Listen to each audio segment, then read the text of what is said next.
Сәлеметсіздер ме? Мен Таева Самал Бақытжанқызы, нөмір 3-ші Бескөл орта мектебінің мұғалім логопедімін. Бүгін сіздерді өз кабинетіммен таныстырамын. Мұғалім логопедтің кабинеті жабдықтануы мен қолдануына байланысты бірнеше аймақтарға бөлінеді. Бірінші аймақ – ол менің тікелей жұмыс орным. Бұл аймақ жұмыс жасайтын үстел, компьютер және принтермен жабдықталған. Компьютерде сабаққа арналған видеоматериалдар сақталған. Келесі аймақ дыбыстауды түзету аймағы. Көріп тұрғандарыңыздай, бұл аймақта қабырғаға бекітілген айна, жұмыс жасауға арналған үстел және артикуляциялық жаттығулар жиынтығы орналасқан. Артикуляциялық жаттығуларды орындау балаларға ойын ретінде ұсынылады. Мысалы, берілген заттардың көлеңкесі арқылы затты тауып, атау және жаттығуды орындау. Дұрыс орындаған жағдайда көлеңкенің үстіне орналастыру. Сонымен қатар, бұл аймақта балалардың жұмыс дәптерлері және дидактикалық ойындар орналасқан.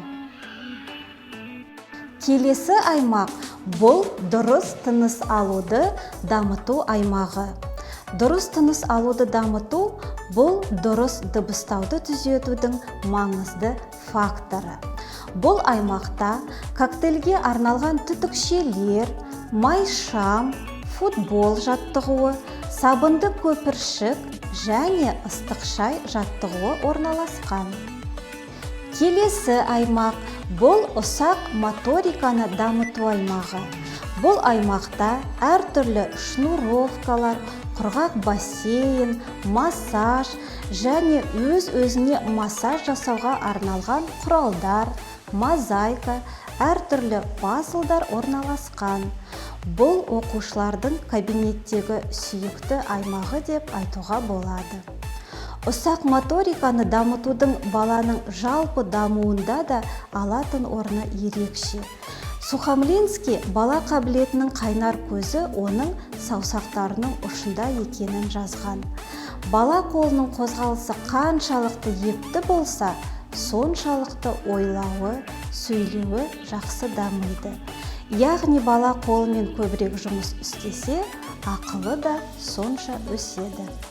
Келесі аймақ – оқушылардың сөйлеу тілінің лексикалық, грамматикалық құрылымын қалыптастыру және ойлау, есте сақтау, қиял, шығармашылықты дамыту аймағы болып табылады. Ақпараттық әдістемелік аймаққа көшейік. Бұл аймақта өз сабағымда қолданатын барлық әдебиеттік материалдар және логопункт құжаттары орналасқан. Өз жұмысымды мектептегі логопедиялық жұмысты ұйымдастыру атты әдістемелік құралға жүгіне отыра жоспарлаймын. Әдістемелік құралда логопунктте ұйымдастыру жұмыстары бойынша материалдар ұсынылған.